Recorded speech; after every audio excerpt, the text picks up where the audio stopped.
Romanos capítulo 12, y vamos a leer los versículos 1 y 2. Por consiguiente, hermanos, os ruego por las misericordias de Dios que presentéis vuestros cuerpos como sacrificio vivo y santo, aceptable a Dios, que es vuestro culto racional.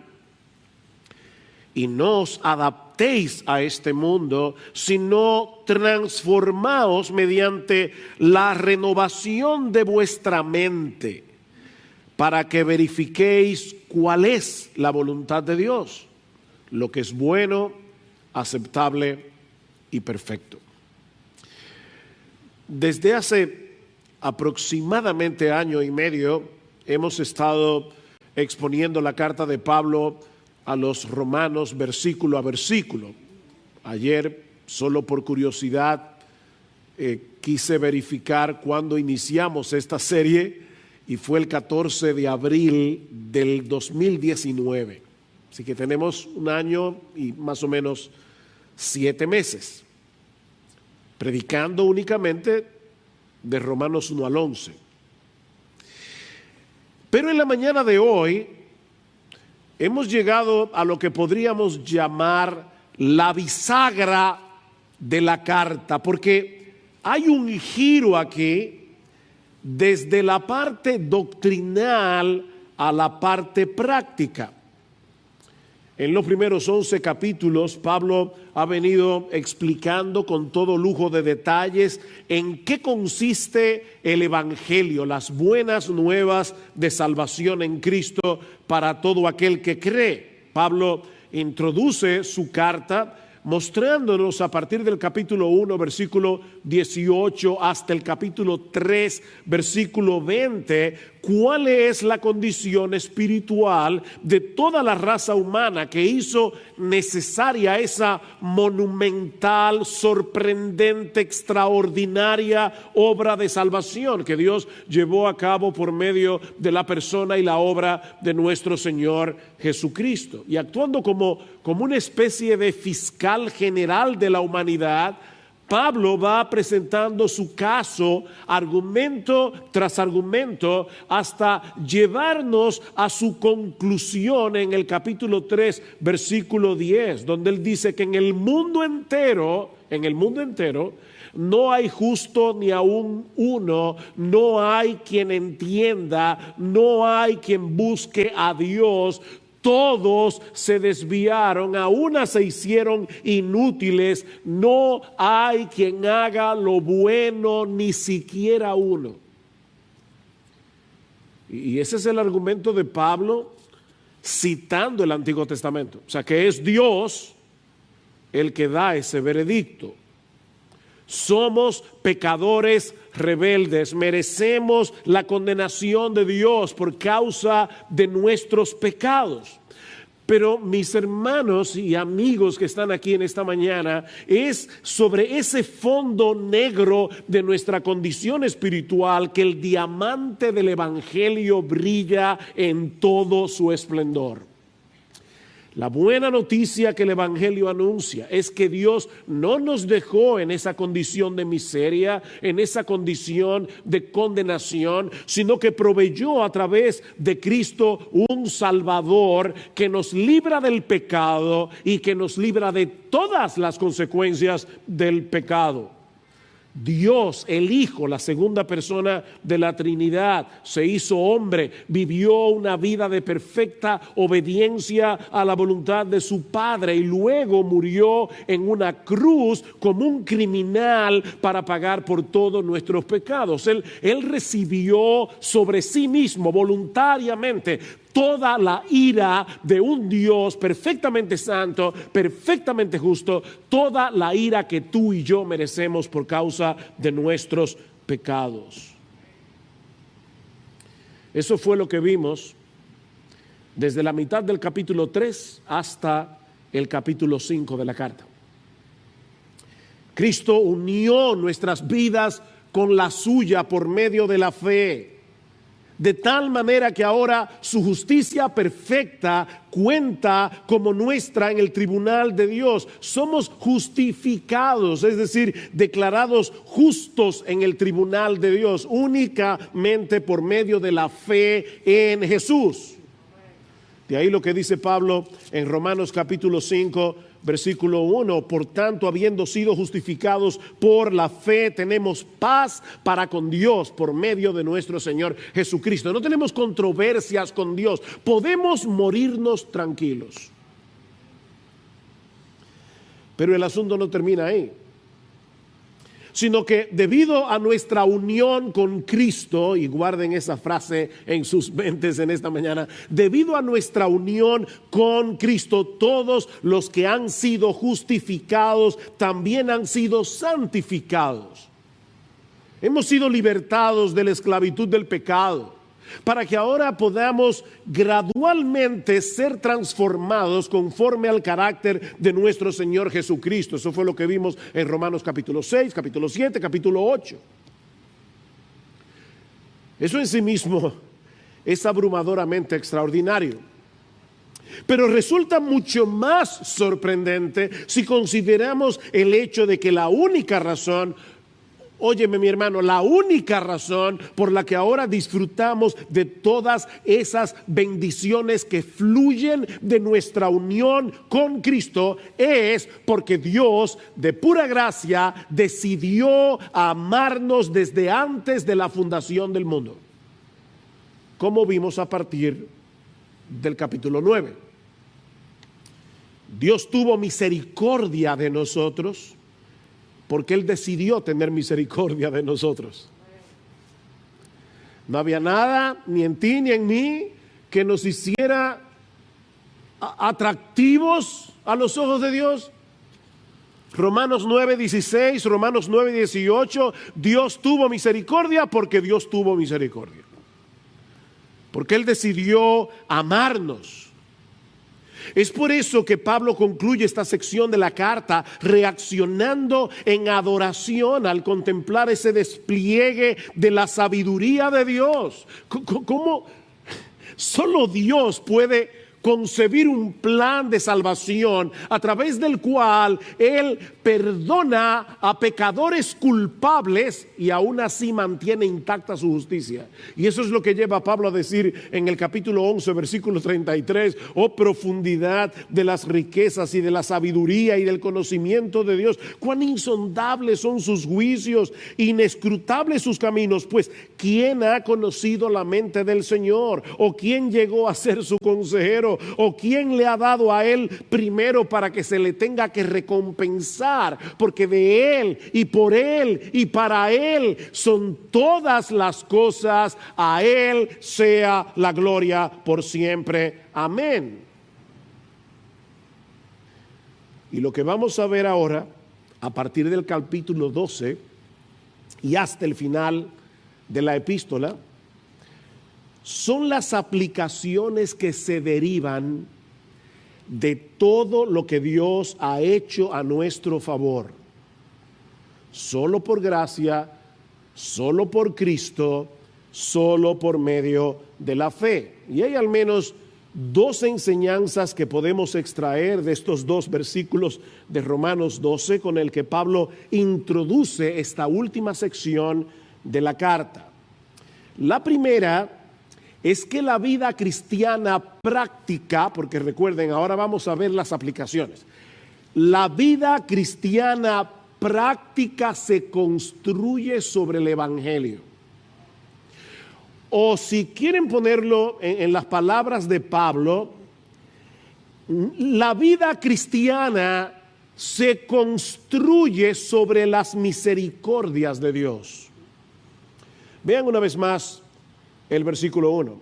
Por consiguiente, o como dice la Reina Valera del 60, así que, hermanos, os ruego por las misericordias de Dios que presentéis vuestros cuerpos como sacrificio vivo y santo, aceptable a Dios, que es vuestro culto racional. Esta exhortación no aparece en un vacío, ni todas las que vamos a ver a partir de ahora en la serie de Romanos, no son exhortaciones que aparecen en un vacío.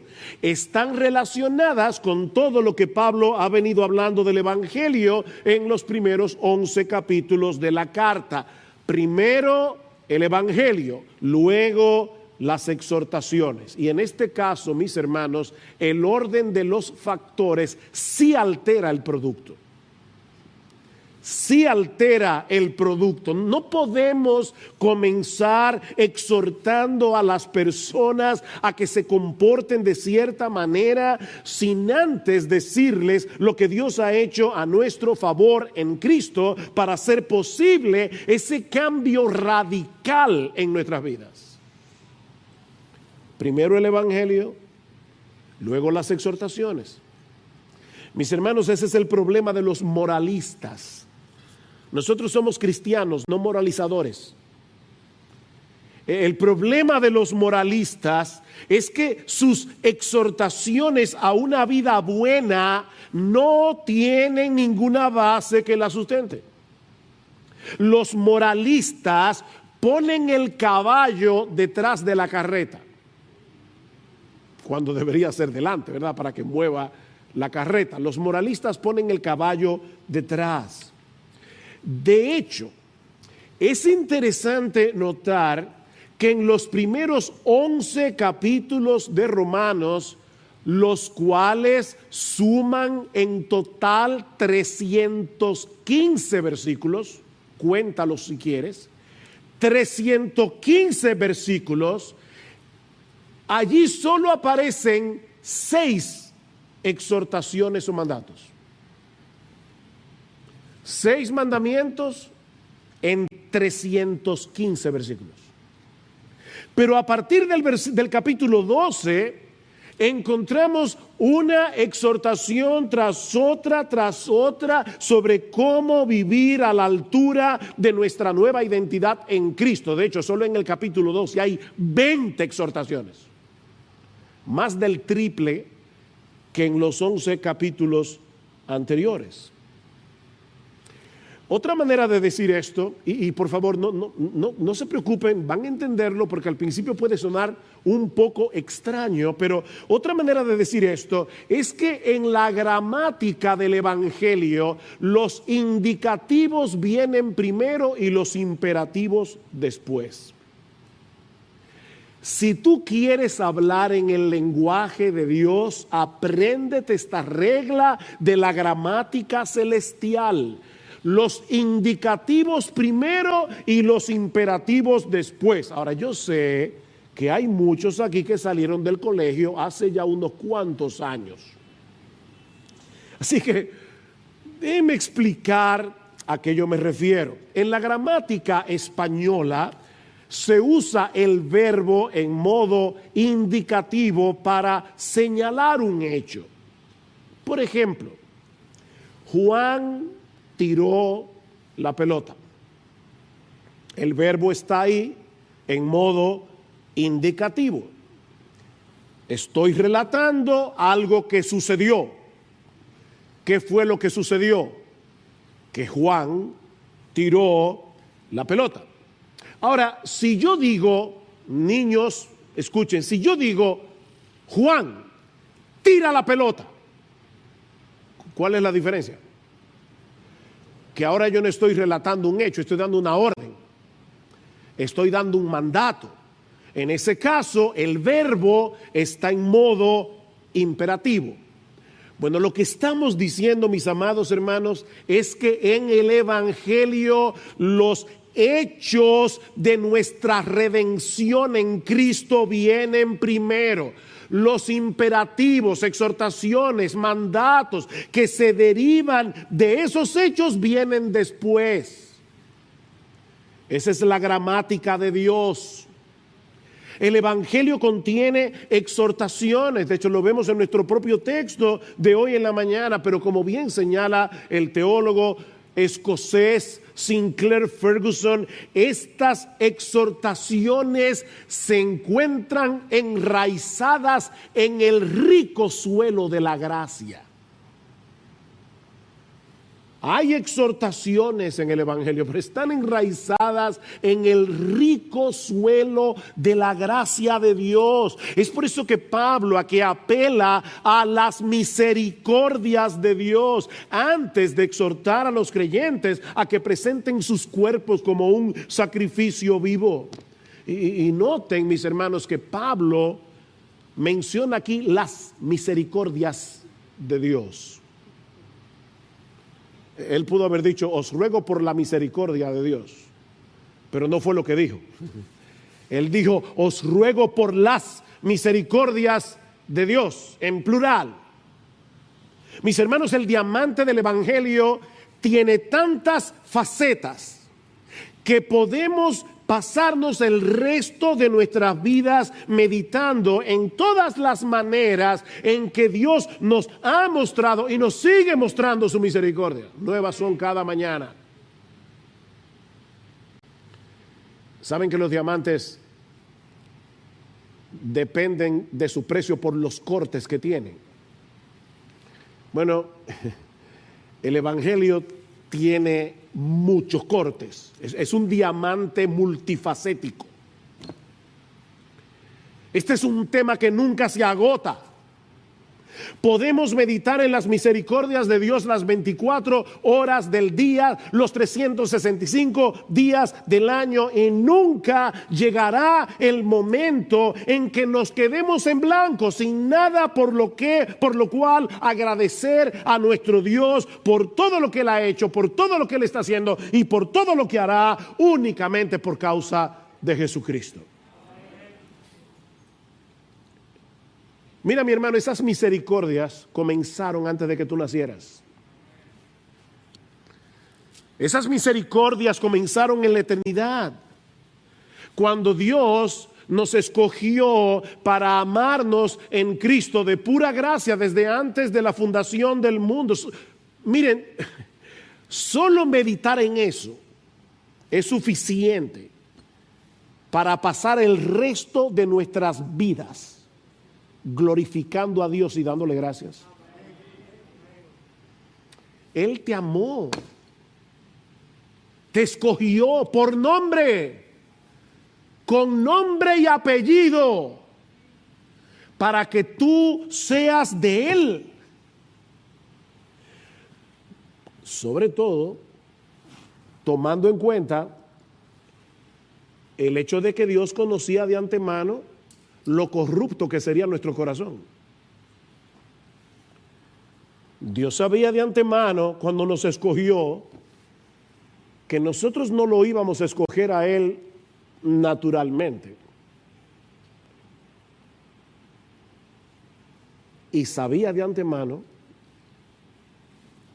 el precio que Él iba a tener que pagar para rescatarnos de esa condición y reconciliarnos con Él.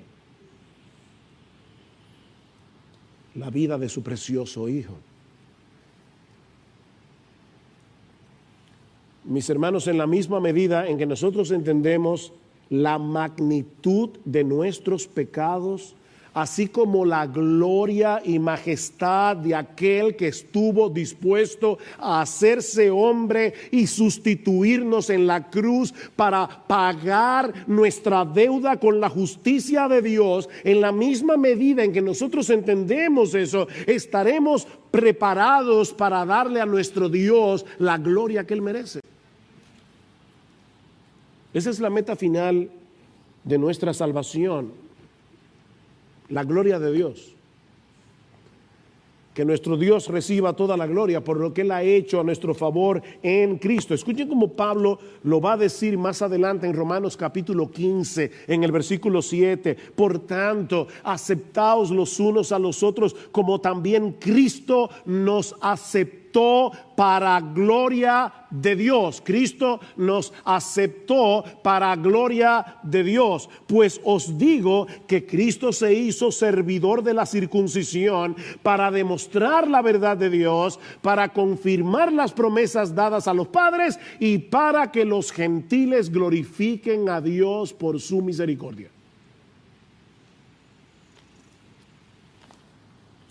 Cristo se hizo hombre para todo eso.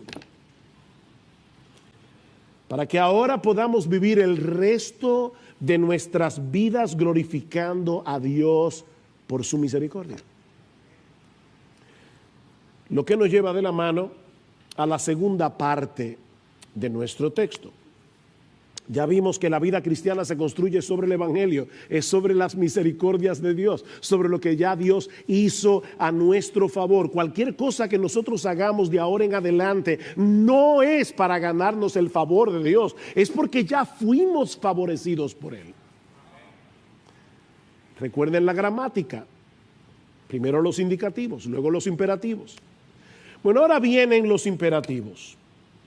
Y lo que aprendemos de esta segunda parte de nuestro texto es que la vida cristiana práctica se resume en dos deberes fundamentales que descansan en las misericordias de Dios. Y el primero es que presentemos nuestros cuerpos en sacrificio vivo. Vean el versículo 1. Romanos 12:1. Por consiguiente, hermanos, os ruego por las misericordias de Dios que presentéis vuestros cuerpos como sacrificio. Deténganse allí por un momento. Cuando los judíos del primer siglo y también en cierto modo los paganos escuchaban la palabra sacrificio, muy probablemente pensaban en tres cosas: un templo, un sacerdote y un animal. Un templo, un sacerdote y un animal. Estos tres elementos eran fundamentales para la adoración a Dios en el antiguo pacto. Un israelita creyente en el antiguo pacto no podía concebir la adoración a Dios sin un templo, un sacerdote y un animal. Pero cuando llegamos al Nuevo Testamento descubrimos algo sorprendente. Y es el hecho de que estos tres elementos del antiguo pacto, el templo, el sacerdote y el sacrificio, señalaban hacia nuestro Señor Jesucristo. Él es el templo final de Dios. Ustedes recuerdan en Juan capítulo 2 cuando Cristo le dice a los judíos: destruid este templo y en 3 días yo lo levantaré. Y ellos decían: ¿cómo es posible que este templo, el que Herodes estaba reconstruyendo, ha durado 40 años en su reconstrucción y tú lo vas a levantar en 3 días? Pero dice Juan 2:21, pero él hablaba del templo de su cuerpo. Jesucristo es el templo final de Dios. Por eso es que ya no adoramos ni en Jerusalén, ni aquí, ni allí. Estamos en Cristo, en el templo, todo el tiempo. Pero al mismo tiempo, Él es el sacerdote y el sacrificio. Él es el sacerdote que en el altar de la cruz se ofrece a sí mismo como el Cordero de Dios que quita el pecado del mundo. Eso es lo que vemos en toda la carta a los hebreos. Él es el sacrificio final. Bueno, ahora Pablo se vale de esta misma terminología tan típica del Antiguo Testamento, escuchen bien, para señalar a los creyentes del nuevo pacto que debido a nuestra unión con Cristo, ahora somos el templo de Dios, una nación de sacerdotes y somos el sacrificio. Recuerden, Cristo es el templo, el sacerdote y el sacrificio, y nosotros estamos en Él. Así que por causa de nuestra unión con Cristo, nosotros somos el templo, nosotros somos los sacerdotes y nosotros somos el sacrificio. Vean lo que dice en Primera de Pedro capítulo 2 versículo 4 al 5, y ese texto es importante porque usa palabras muy similares a las de Romanos 12:1. Dice Pedro: viniendo a Él como una piedra viva desechada por los hombres, pero escogida y preciosa delante de Dios, también vosotros como piedras vivas, sed edificados como casa espiritual, el templo, para un sacerdocio santo, para ofrecer sacrificios espirituales aceptables a Dios por medio de Jesucristo. ¿Ven? Somos el templo, los sacerdotes y el sacrificio. Solo que ahora ese sacrificio no tiene nada que ver con el perdón de los pecados, sino con nuestra consagración, con nuestra entrega total a Dios por lo que Él ya hizo en Cristo para perdonar nuestros pecados. Nosotros no hacemos sacrificios para el perdón de los pecados. Eso lo hizo Jesús. Por eso es que Pedro dice que nuestros sacrificios espirituales son aceptables a Dios por medio de Jesucristo. De manera que el sacrificio del que Pablo está hablando en Romanos capítulo 12, versículo 1, mis amados hermanos, es la entrega de todo nuestro ser como una manifestación de nuestra gratitud hacia Dios por todas sus misericordias. En vez de traer un animal para ser sacrificado como hacían los israelitas en el Antiguo Testamento, nosotros somos el sacrificio. Ese es el culto, dice Pablo al final del versículo 1, que ahora rendimos a Dios, la presentación de nuestros cuerpos como un sacrificio vivo. Hay una obsesión ahora con el cuerpo. Y eso no es nuevo, los griegos tenían esa misma obsesión. Una obsesión, los gimnasios son el nuevo templo de hoy, donde las personas van a adorar. Y yo no digo que todo el que vaya a un gimnasio va por eso, yo estoy diciendo simplemente que hay personas que usan los gimnasios como un templo de adoración a su propio cuerpo. Hay una obsesión con el cuerpo. Y lo que Pablo está diciendo es, sí, toma ese cuerpo y sacrifícaselo a Dios. Esa debe ser tu obsesión. No las libras. El sacrificio. La consagración. Mis hermanos, la verdadera adoración en el nuevo pacto no consiste en algo que hacemos en un lugar determinado, en un día de la semana. Es la entrega total de todo nuestro ser con la determinación de hacer todo lo que hacemos para la gloria de Dios. Adorar a Dios no es algo místico. Estoy aquí.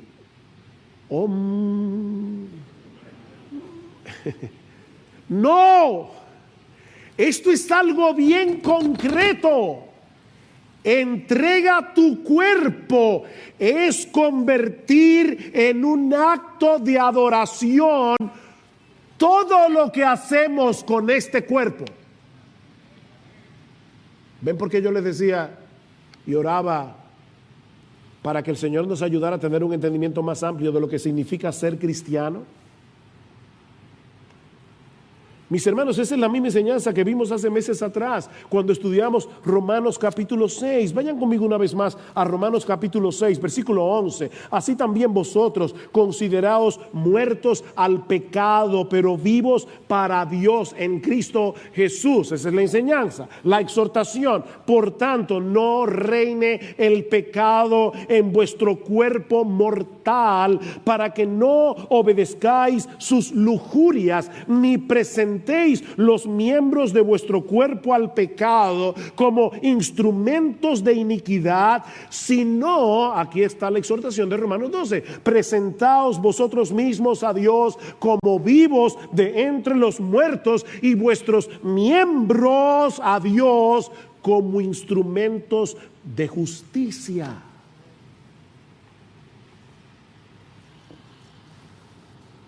Dice John Piper, lo que esto significa es que tú vas a convertir, todo lo que haces con tu cuerpo en una demostración de que Dios es tu tesoro. deja que cada acto de tu cuerpo vivo muestre que Cristo es más precioso para ti que cualquier otra cosa. Que cada acto de tu cuerpo vivo sea una muerte para todo lo que deshonra a Jesucristo.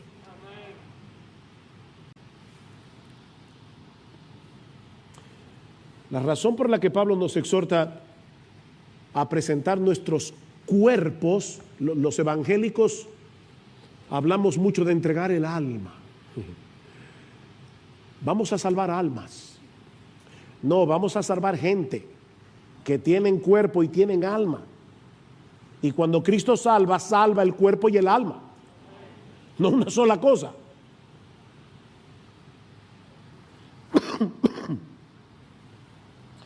La razón por la que Pablo nos exhorta a presentar nuestros cuerpos en sacrificio es por el hecho de que es a través de nuestros cuerpos que nosotros hacemos lo que hacemos.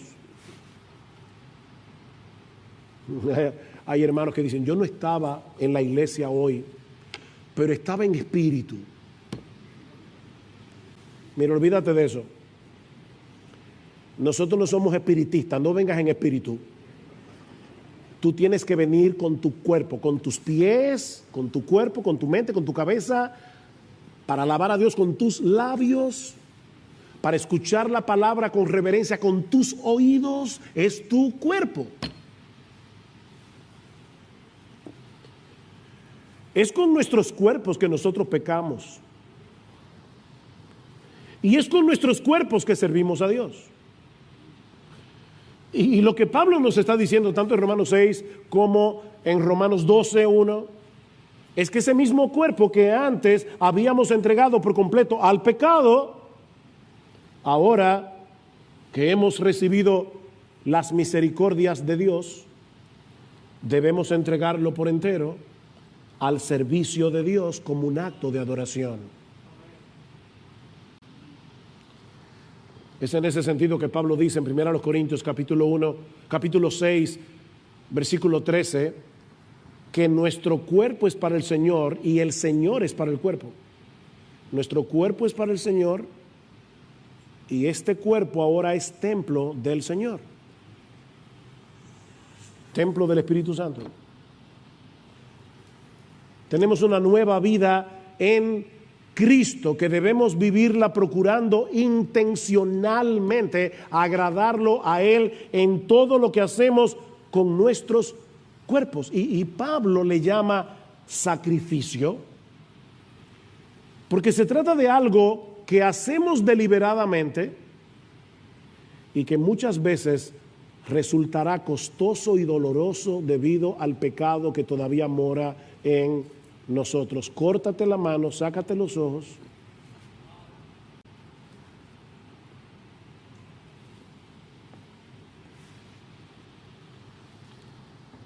Y miren, mis hermanos, contrario a lo que mucha gente piensa, esta no es una entrega que se hace una sola vez. Ciertamente, todos nosotros nos entregamos a Dios en el momento de nuestra conversión. Pero constantemente debemos recordar que nuestros cuerpos no nos pertenecen. Por eso es que el Señor nos dice en Lucas, niégate a ti mismo, toma tu cruz cada día y sígueme. ¿Por qué cada día? O porque todos los días yo trato de bajar mi cuerpo de esa cruz. Constantemente debemos recordar que este cuerpo es el instrumento con el que ahora adoramos a Dios, procurando su gloria en todo lo que hacemos, ya sea que estemos aquí congregados como iglesia o en nuestros lugares de trabajo o compartiendo con nuestra familia en casa o en nuestro tiempo de ocio. Debemos actuar como lo que somos. ¿Y qué es lo que somos? Adoradores del único Dios vivo y verdadero.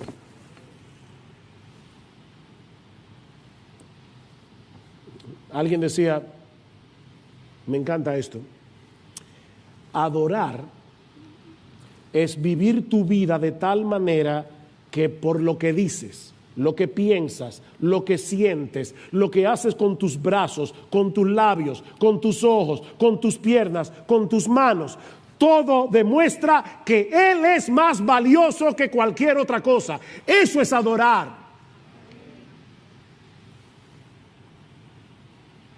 Y en ese sentido yo pienso, mis hermanos, que debemos tener cuidado al decir que nosotros venimos a la iglesia a adorar a Dios. Ahora, no me malentiendan. Nosotros venimos a la iglesia a adorar a Dios. Eso es verdad. Pero yo creo que sería más preciso decir que nosotros venimos a la iglesia a continuar adorando.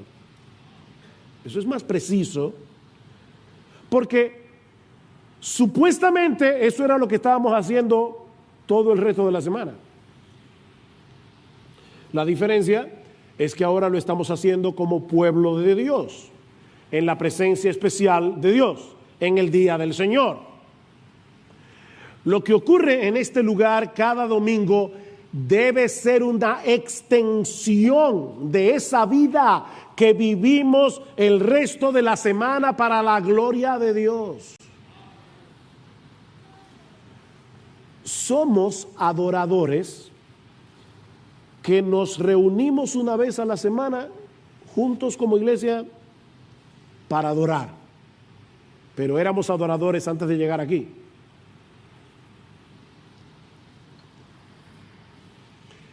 Y esa es una idea que se repite una y otra vez en el Nuevo Testamento. Por solo citar algunos textos en Filipenses capítulo 3. ¿Recuerdan que leyó Marcos? Nosotros somos la verdadera circuncisión, los que en espíritu adoramos a Dios y nos gloriamos en Cristo Jesús. ¿Cuándo es eso? Cuando estamos aquí en la iglesia, los 7 días de la semana. 1 Corintios 6. ¿O no sabéis que vuestro cuerpo es templo del Espíritu Santo, que está en vosotros, el cual tenéis de Dios, y que no sois vuestros? Somos templo 24/7, el creyente.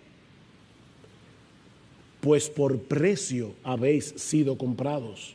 Por tanto, glorificad a Dios en vuestro cuerpo y en vuestro espíritu, los cuales son de Dios.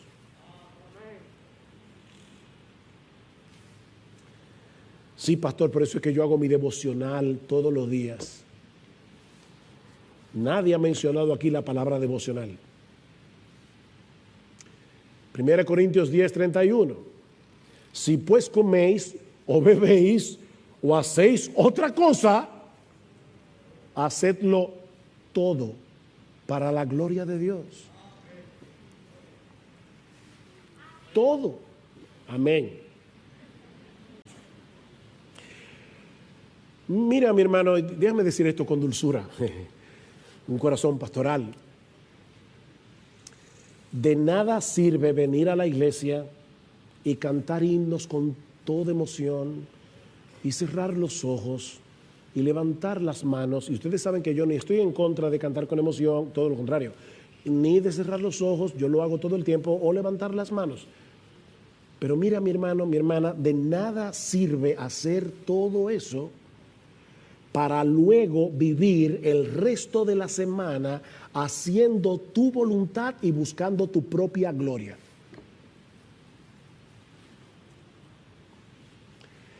La verdadera adoración es un estilo de vida. Es un estilo de vida. Ya que Dios nos compró para Él, debemos presentar nuestros cuerpos como sacrificio vivo y santo. Es decir, lo contrario a lo que hacíamos cuando éramos inconversos, que usábamos los miembros de nuestros cuerpos para pecar contra Dios, para vivir de espaldas a Dios. Ese sacrificio, dice Pablo, es aceptable a Dios. Y eso parece que está de más. Pero Pablo quiere enfatizar el hecho de que nuestra meta en la vida ha sido reorientada. ¿Tú viste eso? Nuestra meta en la vida en el momento de la conversión fue reorientada radicalmente. En vez de procurar agradar a los demás, en vez de procurar agradarte a ti mismo, nuestra meta es agradar a Dios. Y todo lo que hagáis, sea de palabra o de hecho, hacedlo todo en el nombre del Señor Jesús, dando gracias a Dios Padre por medio de Él. Si lo que vas a hacer, tú no puedes hacerlo en el nombre de Jesús, ni dándole gracias a Dios por eso que tú vas a hacer, no lo hagas. No lo hagas.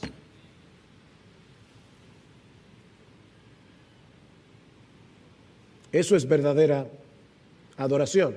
Y no lo hacemos, yo repito otra vez, para ganarnos el favor de Dios, sino porque ya fuimos favorecidos, de pura gracia. Por eso es que Pablo dice al final del versículo 1 que eso es nuestro culto, la palabra es latría. Idolatría es adorar un ídolo. Bueno, esa latría solo se le debe a Dios, no a María, ni a los ángeles, ni a los santos, solo a Dios.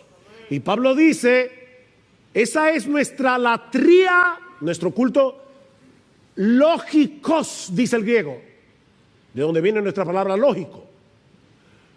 Es nuestro culto racional, es nuestro culto razonable. Mis hermanos, esa entrega total de todo nuestro ser es la única respuesta razonable a las misericordias de Dios. Es lo único razonable que tú puedes hacer, que yo puedo hacer.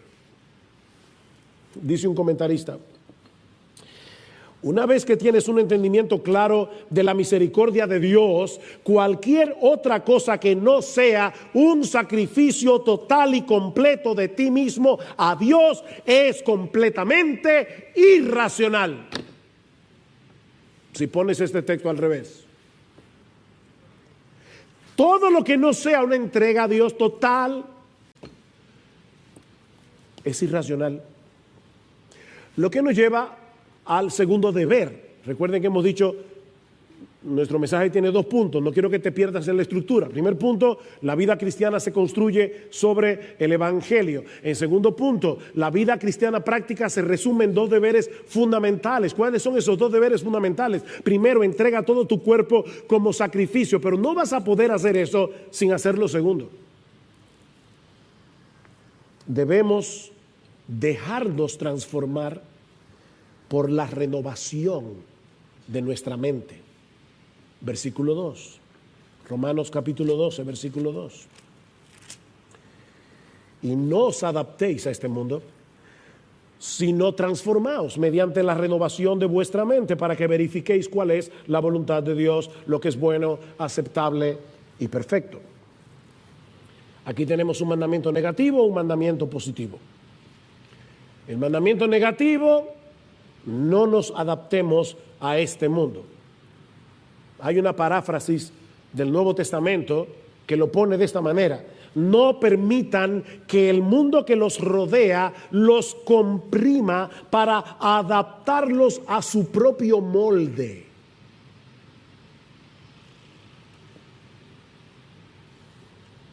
Este mundo tiene un sistema de valores y de prioridades totalmente contrarios a Dios, y no es un mundo pasivo.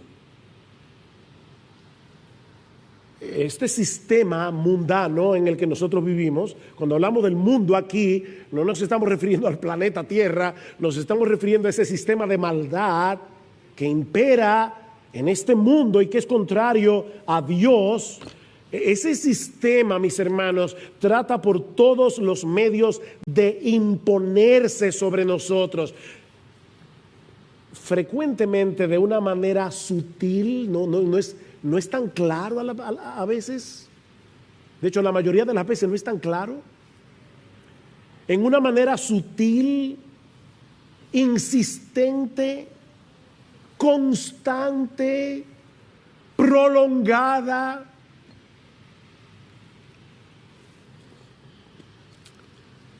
Una vez alguien le dijo a una hermana: mayor de la iglesia, no de esta, no iglesia, no sé dónde. Era una señora muy bondadosa. Y alguien le dijo, usted es tan bondadosa y siempre trata de encontrarle el lado bueno a los demás, que hasta al diablo usted le encontraría algo bueno. Y dice ella, sí, su perseverancia. El diablo no se cansa. Él trata y trata y trata y trata y trata y trata de amoldarte a este mundo. Este sistema desprecia lo que verdaderamente tiene valor, la gloria y hermosura de nuestro gran Dios y Salvador Jesucristo, y al mismo tiempo exalta y valora aquello que es pasajero e intrascendente. Lo fútil. Un filósofo árabe, Khalil Gibran, escribió una historia acerca de dos ladrones que idearon la manera más eficaz para poder robarle al pueblo. Vamos a salir de noche y vamos a cambiarle el precio a todas las cosas. Lo que vale mucho le vamos a poner el precio menor, y lo que vale más menos le vamos a poner el precio mayor. Y dice Gibran, desde aquella época el mundo está confundido.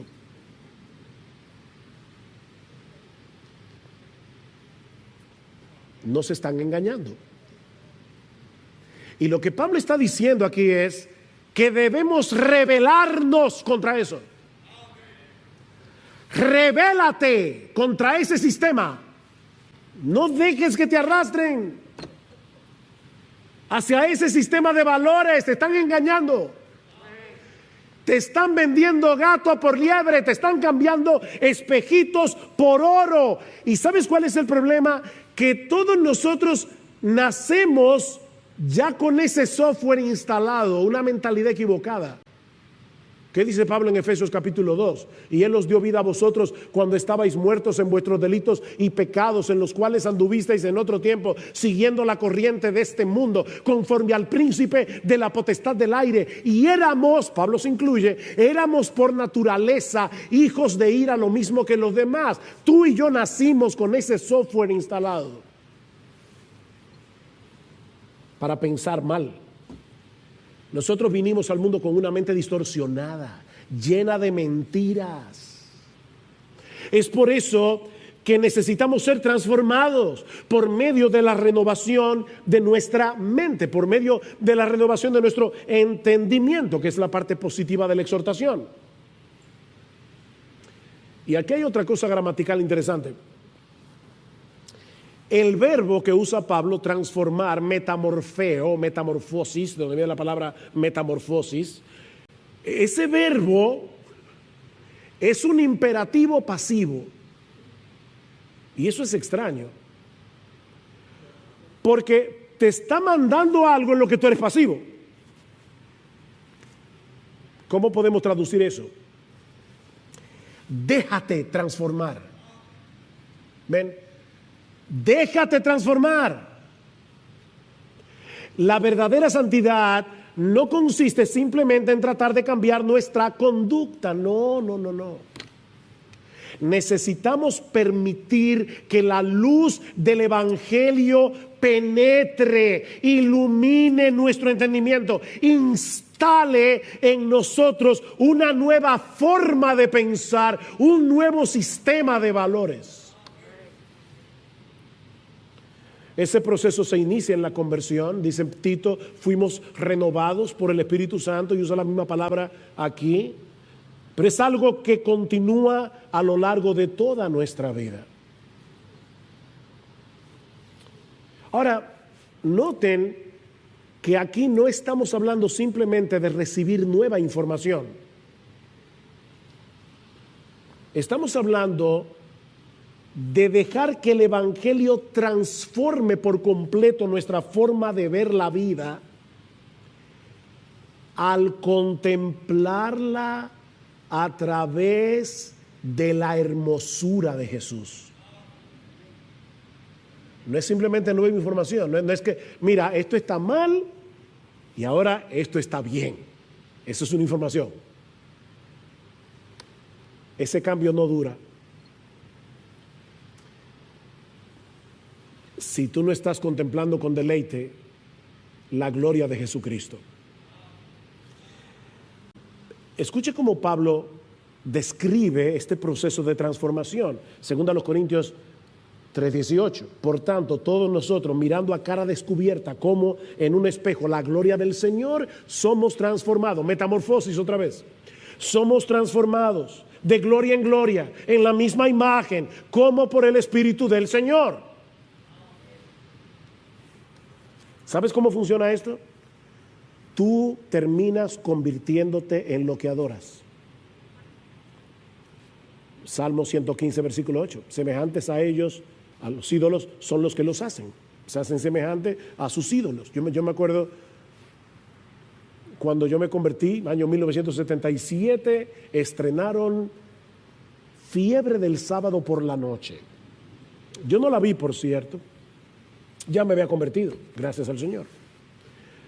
Pero yo decía, ¿y por qué que ahora todos los muchachos andan con esto aquí, ¿cómo se llama esto? La manga de la camisa. Ah, porque así lo usa John Travolta. Y lo grande es que los adolescentes, sobre todo, tienen un afán de ser únicos. Pero yo no soy como todo el mundo, que entonces se hacen como todo el mundo. Es una cosa rara. Por eso le digo que es muy sutil. Pablo continúa diciendo, pero si nuestro evangelio está aún encubierto, entre los que se pierden está encubierto, en los cuales el Dios de este siglo cegó el entendimiento de los incrédulos para que no les resplandezca la luz del evangelio de la gloria de Cristo, el cual es la imagen de Dios. Si tú no puedes ver a Cristo glorioso, mi amigo, es porque el diablo te está cegando. Porque no nos predicamos a nosotros mismos, dice Pablo, sino a Jesucristo como Señor y a nosotros como vuestros siervos por amor a Jesús. Pablo, ¿y por qué tú predicas si acabas de decir que el pecador está ciego? Yo predico porque Dios, que mandó que de las tinieblas resplandeciese la luz, es el que resplandeció en nuestros corazones para iluminación del conocimiento de la gloria de Dios en la faz de Jesucristo. ¿Ves?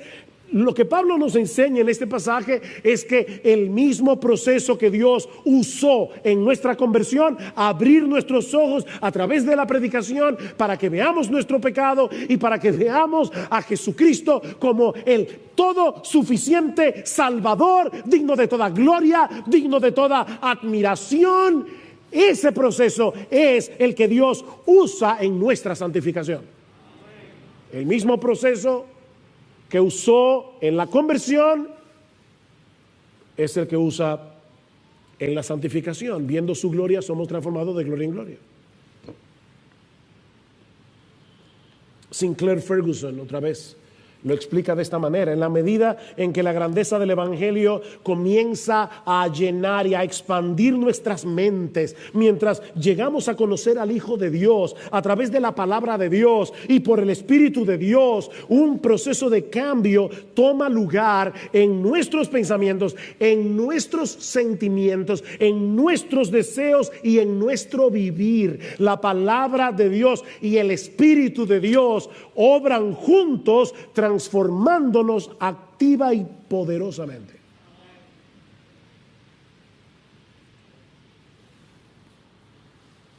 Solo de ese modo podemos verificar cuál es la voluntad de Dios, lo que es bueno, aceptable y perfecto. Dice Romanos 12:2. ¿Y qué es lo que Pablo está diciendo aquí?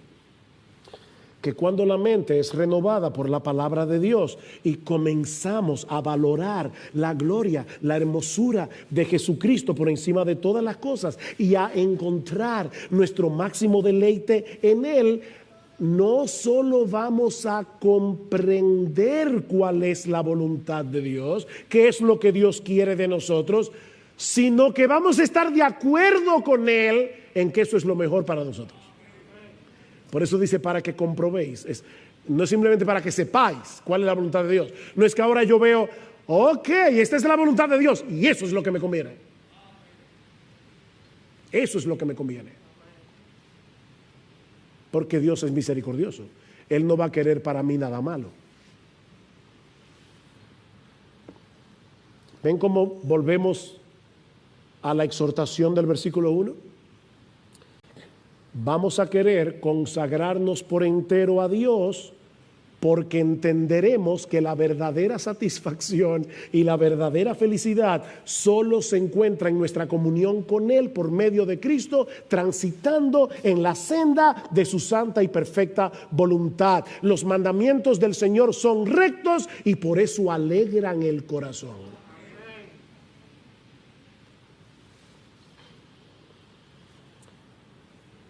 El hecho de hablar de sacrificio puede llevarnos a pensar que el llamado de Dios es algo como esto. Mira, tú vas a vivir una vida miserable aquí en la tierra, pero no te preocupes que al final viene la gloria. ¿Verdad? Eso es como alguna gente ve la vida cristiana. Aquí una desgracia, pero no te preocupes, esa desgracia dura poco. Lo bueno está del otro lado. Eso es lo que el diablo quiere que tú creas. No. La realidad es que Cristo vino a darnos vida y vida en abundancia. Cristo vino a darnos vida. Una vida que comenzamos a disfrutar aquí y ahora, sí, con las luchas, tentaciones, todo eso, pero que disfrutaremos en toda su plenitud cuando estemos en su presencia, deleitándonos en Él por los siglos de los siglos. Por eso es que Jesús comienza el sermón desde el monte diciendo, bienaventurados. Y esa palabra, que es una palabra muy rica, que significa floreciente. No simplemente dichoso o feliz, no es mucho más que eso, es floreciente. Cristo vino a resolver lo que el diablo dañó. La vida humana fue diseñada por Dios para florecer, pero el diablo quiere marchitarte. No te dejes engañar. Es el pecado lo que desgracia la vida humana, no los caminos de Dios. De manera que entregarnos por entero a Él, usando estos mismos miembros con los que antes servíamos al pecado para servirle a Él, para buscar su gloria en lo que hacemos, es la única forma razonable de vivir.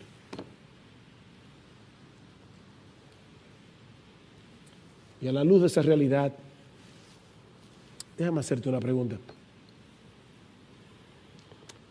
Leímos Filipenses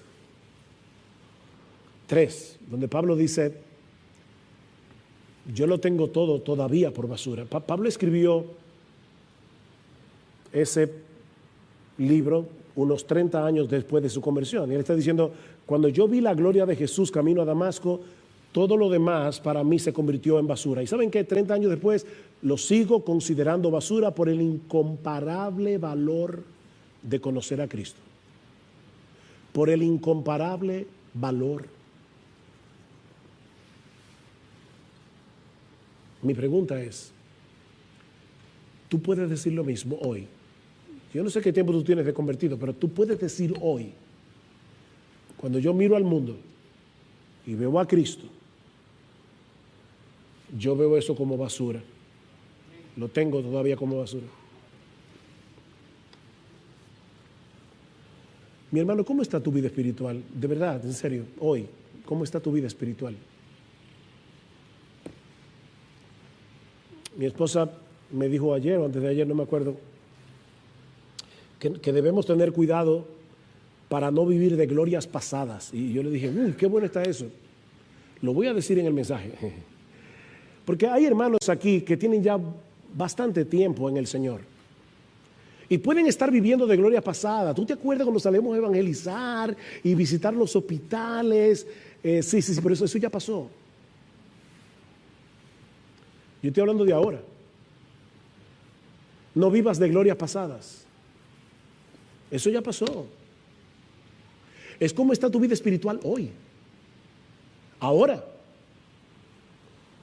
¿Qué tan intencionalmente tú estás viviendo hoy, procurando la gloria de Dios en todo lo que haces, procurando que Él sea reconocido como hermoso, como digno de obediencia, como digno de adoración?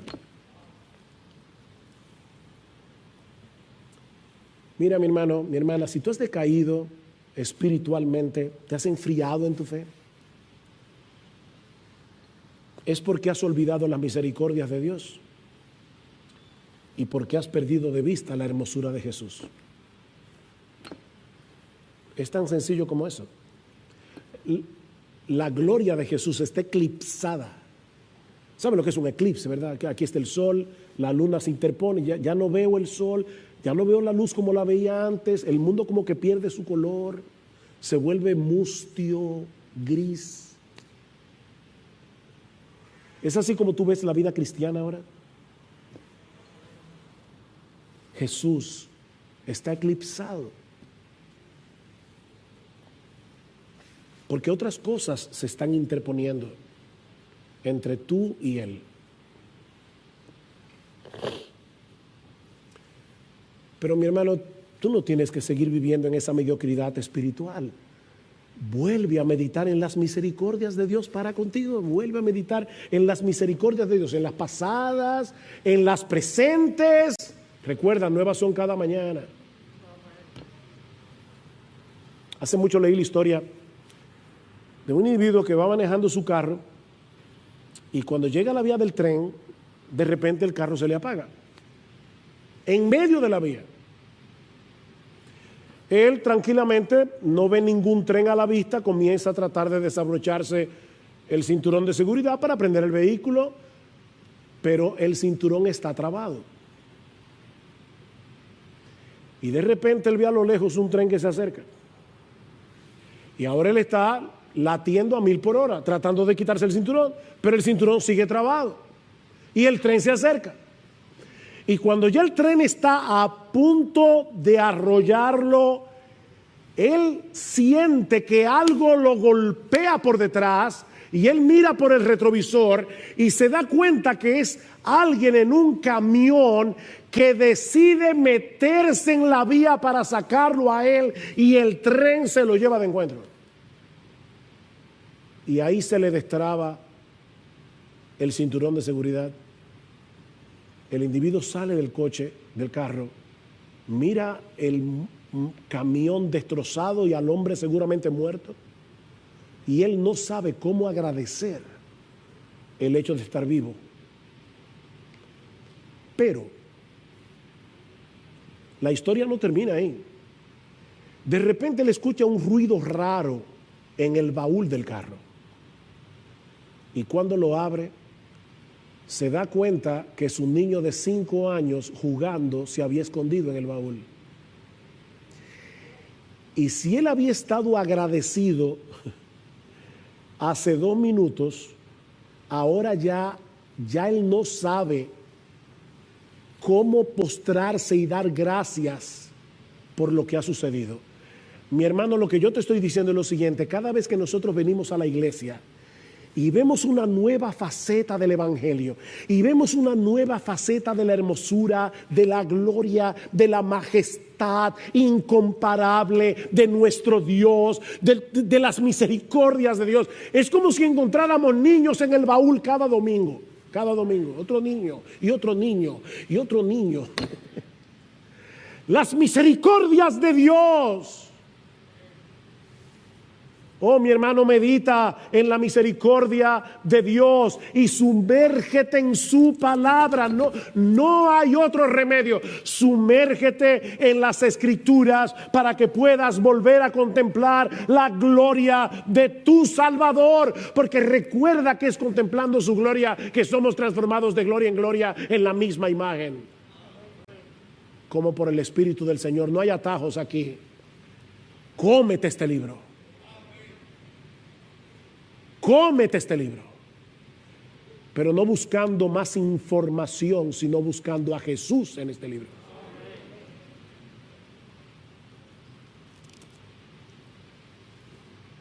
Permítame terminar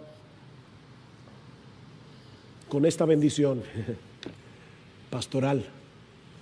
que se encuentra en Hebreos 13, porque ese es mi deseo para ustedes y para mí.